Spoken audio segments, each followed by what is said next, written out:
Semeton, Buleleng, saksikan Bikom, Bincang Komunikasi, sebuah program dari Pemkab Buleleng melalui Dinas Kominfo Santi yang akan mengulik topik terkait pembangunan dan kemajuan bumi Panji Sakti dari narasumber yang terpercaya. Satu episode setiap minggunya. Stay tune di channel YouTube Pemkab Buleleng. Bikom, Bincang Komunikasi.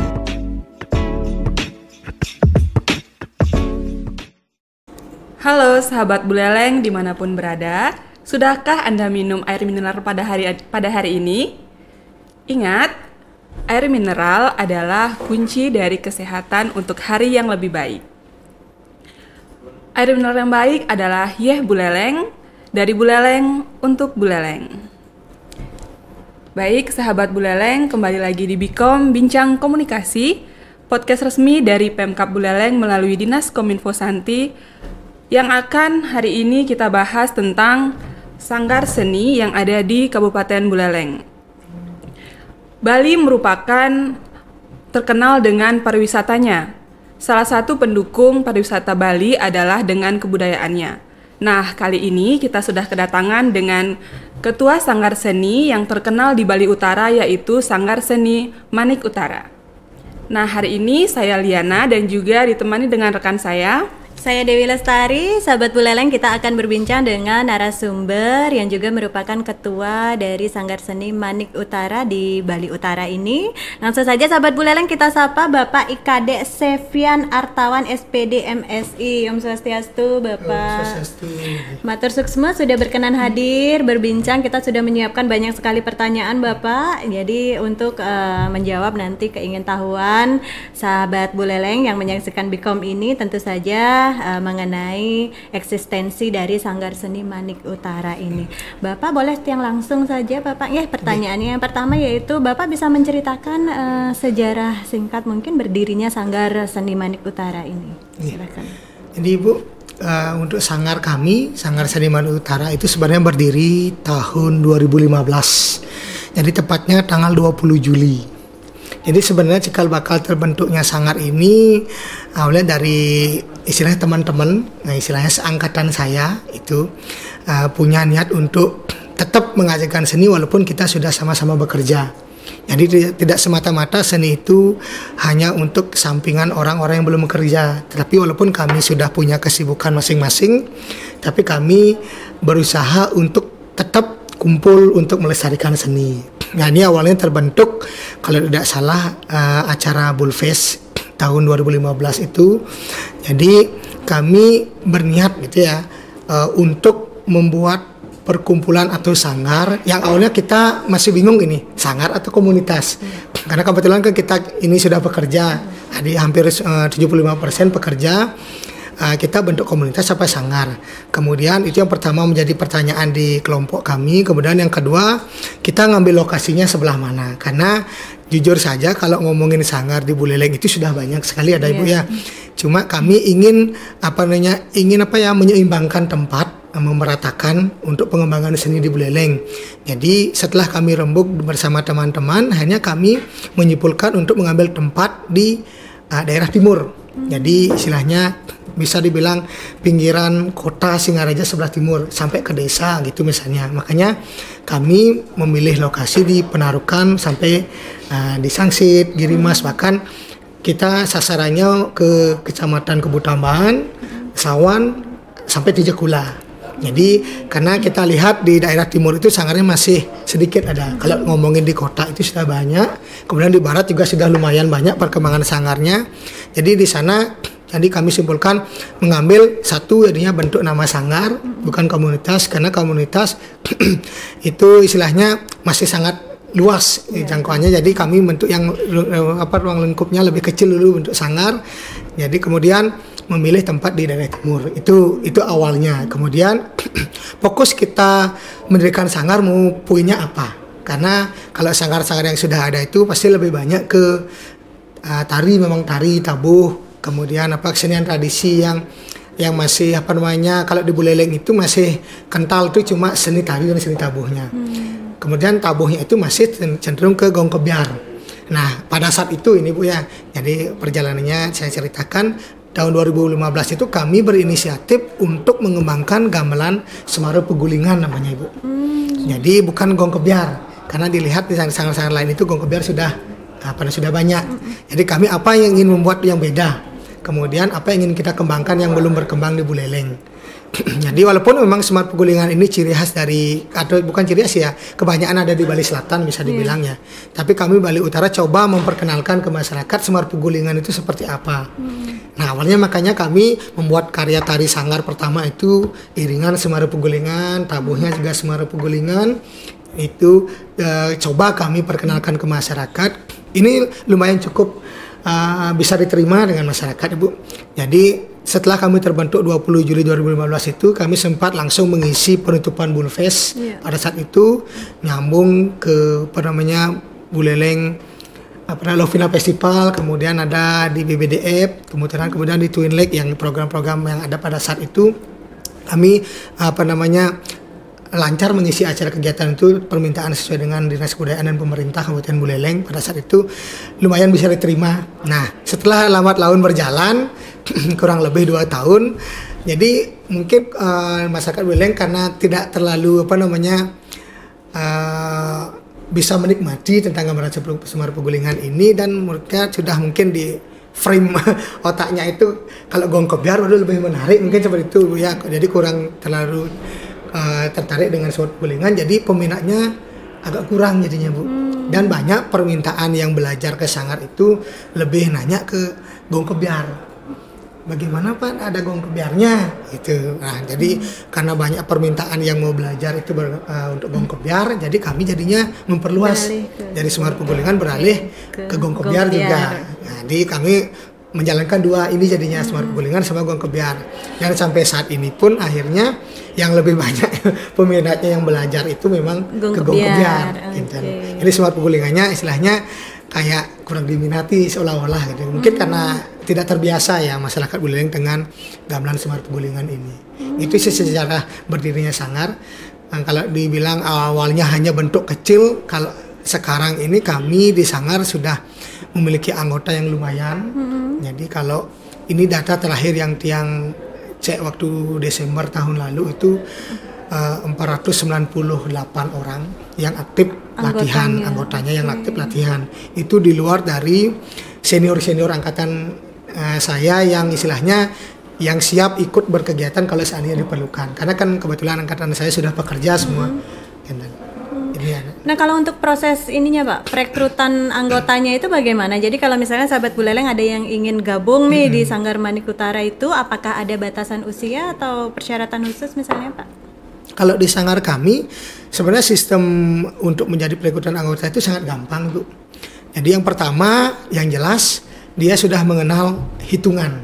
Ini untuk penari termasuk juga yang ingin latihan menggamel. Jadi hitungan ini wajib dia sudah mengerti. Jadi hitungan 1, 2, 3, 4, 5, 6, 7, 8 seperti minimal sampai 8. Kemudian yang kedua dia sudah mengenal kiri dan kanan.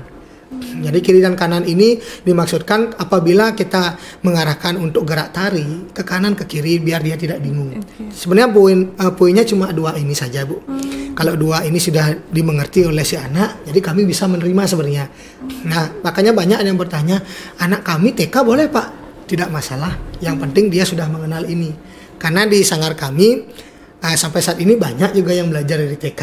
Tidak hanya SD, kan kadang orang itu lazimnya sih belajar dari kelas 2 SD, kelas 3. Karena memang dasarnya itu harus bisa berhitung dan mengenal kiri kanan. Tapi kami tidak batasi karena jujur saja, kebetulan saya punya anak yang istilahnya sedang viral dulu terkait dengan narinya. Itu kan anak saya masih umur 2 tahun 8 bulan itu. Setelah viral anak saya ini banyak sekali yang kecil-kecil datang. Jadi bahkan TK, itu anak bapak kan kecil sekali bisa. Padahal kami sebenarnya memberikan gambaran saja. Kalau TK itu biasanya dia masih pakai mood kan seperti itu Ibu ya. Masih pakai mood karena biasanya istilahnya hitungan ataupun kiri kanannya itu kadang dia memang bisa tetapi tidak terlalu kuat. Agak bingung ya, agak bingung, kadang bingung gitu. Jadi kami tetap terima dengan catatan tidak ada tuntutan dari orang tua Misalnya biar anaknya segera bisa, waktu karena harus kan di bisa, dalam ilmu kan, dia. kan. Itu pakai acuan yang pertama kami berikan penjelasan. Kemudian kedua, kalaupun seandainya anaknya istilahnya tidak mau latihan, jadi kami memberikan sistem seperti ini di sanggar, Ibu. Anak-anak yang mau belajar di sanggar itu pertama dia boleh mencoba dulu.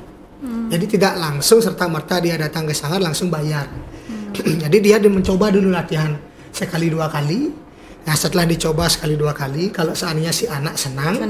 Baru kita suruh daftar. Jadi banyak sekali yang setelah dicoba anaknya tidak mau karena orang tuanya yang bersemangat sekali, tapi si anak kadang kan tidak mau gitu. Ada mungkin minatnya sedikit ke sana. Jadi biar tidak rugi, jadi kami punya pemikiran seperti itu. Biar tidak rugi daftar, lebih baik anaknya dicoba dulu. Kalau sudah anaknya senang, baru boleh daftar. Nah, gitu juga ada yang orang tuanya yang tidak terlalu bersemangat, anaknya yang bersemangat sekali, belum apa-apa udah anaknya yang datang sendiri untuk daftar. Saya belum latihan sudah siap gitu. Ada yang seperti, artinya kita sangat bervariatif. Itu untuk sistem penerimaannya. Kalau untuk sistem pembayaran kami masih menggunakan sistem pembayaran per bulan, per hari atau per datang, bukan per bulan maksudnya ya. Jadi kami dibilang lumayan murah sih. Jadi per datang itu kenanya cuma 5.000 rupiah. Itu pelatihannya 2 jam.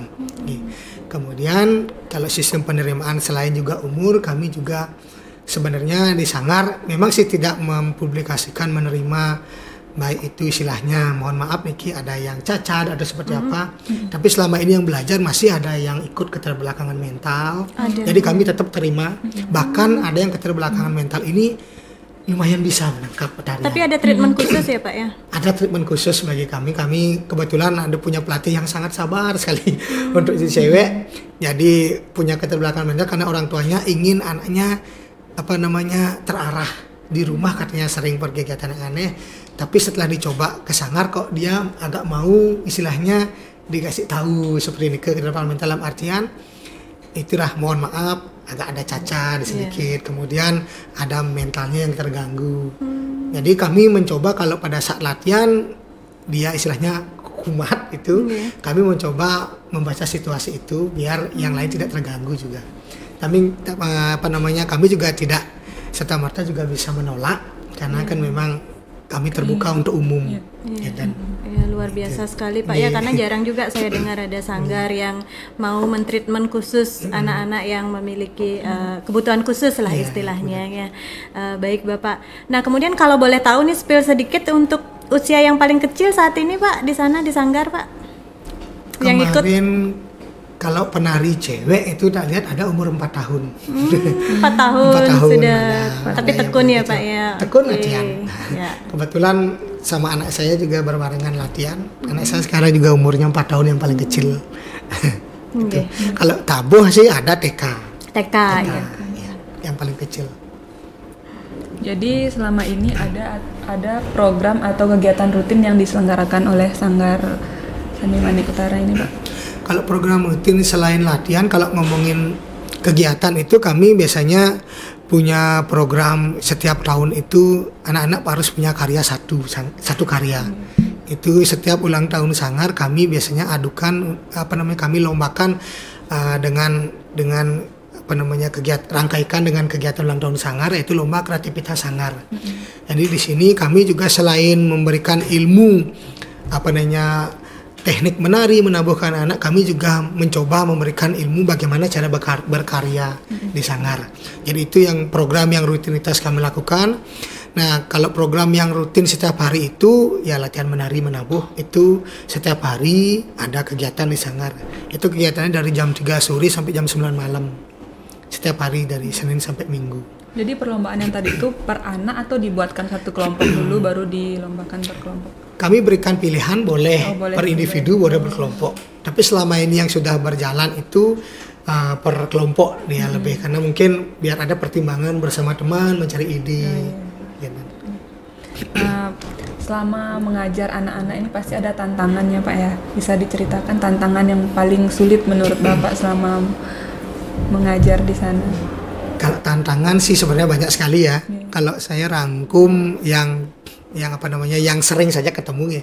Tantangannya adalah Satu, kadang pada saat kita sudah membentuk sebuah seke, terutama di penabuh, membentuk sebuah seke dan istilahnya kita sudah ikat dalam artian ini seke yang sudah jadi. Nah, dalam seke tersebut berhalangan ikut ataupun apa latihan karena satu sudah mulai kena pengaruh gadget. Nah, sekarang kan zamannya game sangat ngetren ini. Kadang sudah keasikan main game. Kadang orang tuanya pun ngasih info bahwa sekarang ada latihan, Dek. Ya ntar dulu main game gitu. Artinya sudah keasikan main game. Jadi itu merupakan sebuah tantangan juga bagi kami, sehingga keasikan main game lupa jadi kesangar ada jadwal pentas ataupun latihan. Itu yang pertama. Kemudian yang kedua, tidak semua juga anak kita bisa samakan untuk minatnya biar selalu bisa datang ke sanggar. Kadang si anak itu memiliki istilahnya titik jenuh. Titik jenuh setelah berkegiatan sekian bulan yang kegiatannya apalagi padat, keseharian terus beraktivitas di sanggar. Jadi setelah sekian kali beraktivitas dia ingin istirahat. Jadi istirahat dalam artian tidak datang dulu ke sanggar beberapa kali, habis itu baru datang lagi. Itu juga merupakan sebuah tantangan bagi kami. Kemudian yang ketiga, banyak anak-anak yang berminat sekali. Ya, ini Bu, laporan termasuk dari anak-anak juga berminat sekali, tapi orang tuanya yang tidak bisa mengantarkan sepenuhnya setiap hari. Ini bukan tantangan juga. Saya nanya, sebenarnya pengen latihan tapi bapak ibu sibuk nada nganter, bahkan sampai orang tuanya ngomong gimana caranya Pak Dek ya, kami sudah carikan ojek sampai seperti itu Bu. Jadi karena kesibukan orang tua yang bekerja, kadang anak yang minatnya sangat tinggi jadi terhalang jadinya. Itu juga tantangannya. Itu dalam hal istilahnya untuk datang yang ke sanggar nih. Kalau dalam hal melatih tantangannya ada beberapa memang yang fokusnya kurang. Jadi fokusnya kurang ketika latihan ya. Jadi kan memang ini karena pendidikan non formal, kami juga tidak bisa mendikti harus ketatnya seperti sekolah formal di sekolah-sekolah. Jadi kami memang memberikan sistem pembelajaran di sana tuh mengasihkan. Jadi bermain sambil belajar seperti ini Bu. Jadi kebetulan juga ada memang yang beberapa anak-anak yang ke sanggar itu datang itu memang dia senangnya bermain. Bermain karena banyak teman apalagi seangkatan. Itu lumayan juga menjadi tantangan yang serius latihan ini lumayan agak terganggu dengan anak-anak yang senang bermain ini. Maka sering kami kelompokkan yang bermain ini memang benar-benar fokuskan di kelompok biar pada saat dia istirahat kasih bermain satu kelompok itu memang bermain, jadi tidak campur adukkan dengan yang serius. Jadi kadang itu yang menyebabkan yang serius ini ngerasa terganggu sampai dia lewat itu banyak, itu kan fokus belajarnya dia kurang. Itu juga tantangan karena ya kita tidak nyalahin ya Bu ya. Kebetulan yang belajar juga kebanyakan anak-anak kecil yang masih ya tahap istilahnya masih ingin bermain gitu. Jadi juga penabuhnya sama. Terlebih yang penabuhnya itu kita kalau main gamelan itu dia kan penabuh grup dasar. Jadi kadang memukul gamelannya sembarang tanpa kita instruksi dulu tang. Jadi itu lumayan menjadi tantangan sehingga gamelan itu banyak tidak digunakan sesuai dengan fungsinya, cepat rusak jadinya. Itu tantangannya sih. Tapi emang mengasihkan sih ya namanya membina anak-anak yang memang kecil-kecil nakal, tetapi kita kadang lucu juga karena itu senang bermain juga. Oke, baik, terima kasih Pak Kadek Septian. Sahabat Buleleng yang menyaksikan Bikom pada episode kali ini, itu tadi perbincangan kita dan kita masih punya banyak lagi pertanyaan. Kita jeda dulu. Kami akan kembali setelah yang satu ini. Halo Semeton, Buleleng, saksikan Bikom, Bincang Komunikasi, sebuah program dari Pemka Buleleng melalui Dinas Kominfo yang akan mengulik topik terkait pembangunan dan kemajuan bumi Panji Sakti dari narasumber yang terpercaya. Satu episode setiap minggunya. Stay tune di channel YouTube Pemka Buleleng. Bikom, Bincang Komunikasi.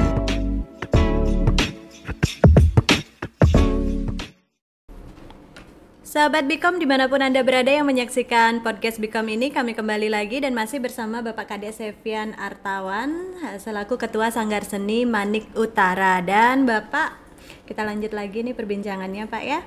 Jadi Bapak, kalau untuk di Sanggar Seni Manik Utara ini saat ini masih menerima pendaftaran siswa atau ini peserta baru nggak Pak?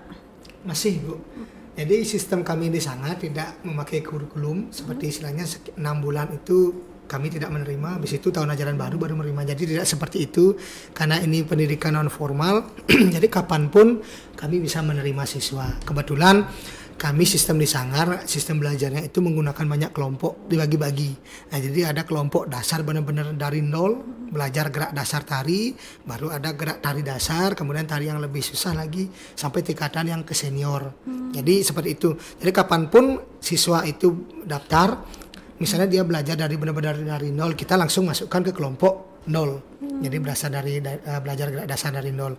Kemudian ada yang daftar, ada yang sudah bisa. Gitu misalnya kami cek dulu. Jadi kami tes dulu biasanya, sudah bisa menari dek, kami akan tanyakan seperti itu dulu. Setelah si penari misalnya memberikan penjelasan sudah biasa menari, jadi kami lihat geraknya, oh berarti dia cocok masuk ke grup inti gitu misalnya. Oh dia cocok masuk ke grup tari ini gitu. Jadi kami langsung ke sana, tidak lagi dari nol. Jadi bukan sistem istilahnya tingkatan dari nol, kecuali dia dari nol baru kita lihat perkembangannya.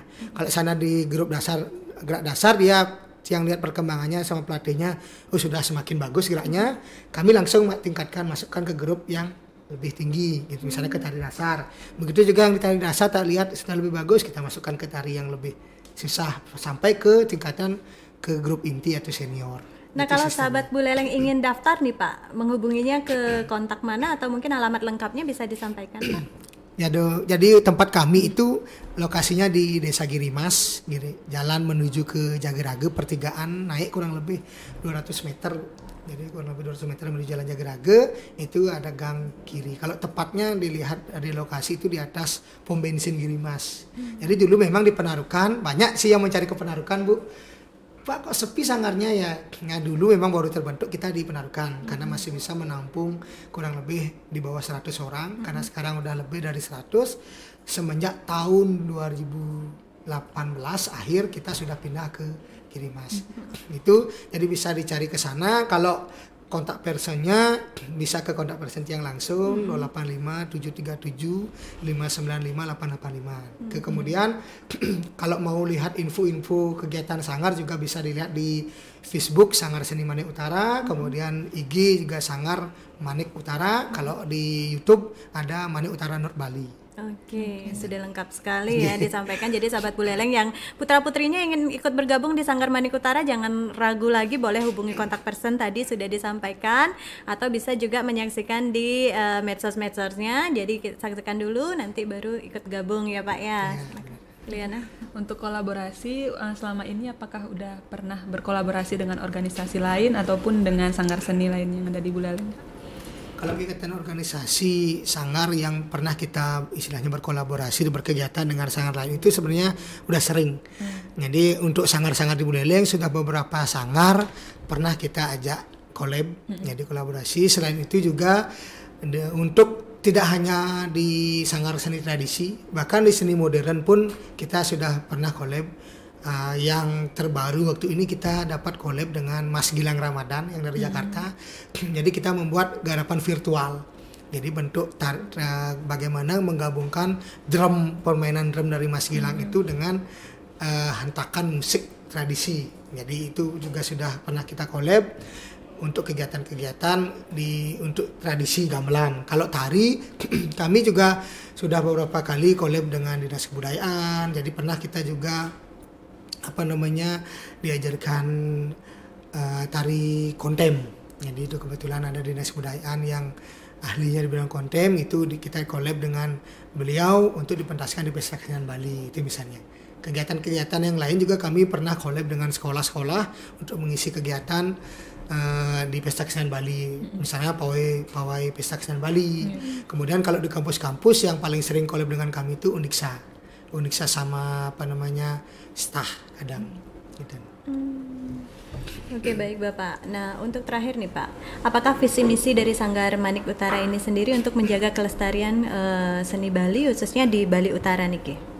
Jadi visi misi yang kami bentuk dari awal itu sebenarnya simple dan singkat sekali biar mudah dicerna sama anak-anak.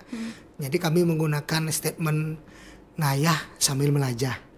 Jadi statement ini visi misi ini juga kami cantumkan di jingle lagu kami. Jadi itu ngayah sambil melajah. Jadi kami mengajarkan ke anak-anak di sanggar yang belajar itu ke depan biar tidak selalu berorientasi pada uang. Karena kita di seni tradisi tidak hanya belajar seni itu hanya untuk mencari uang, tetapi tujuannya untuk melestarikan. Terlebih kita di Bali ini akan lebih banyak menemukan kegiatan-kegiatan keagamaan di pura misalnya. Itu pasti konsepnya akan selalu ngayah.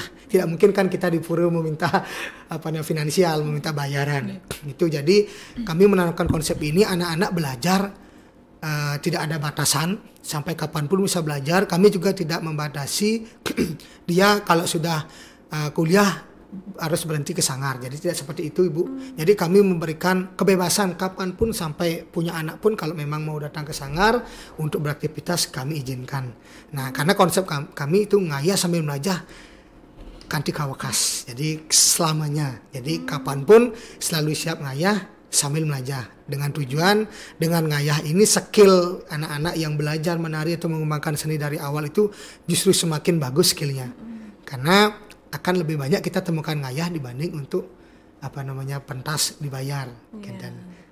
Itu sih konsep kami, visi misi kami. Ya, luar biasa sekali Pak Kadek, visi misinya memang luar biasa sekali, belajar sambil ngayah ya. Iya, baik Bapak, terima kasih sekali sudah berkenan untuk menjawab semua pertanyaan kami, menjawab keingintahuan dari sahabat Bikom yang ada di rumah.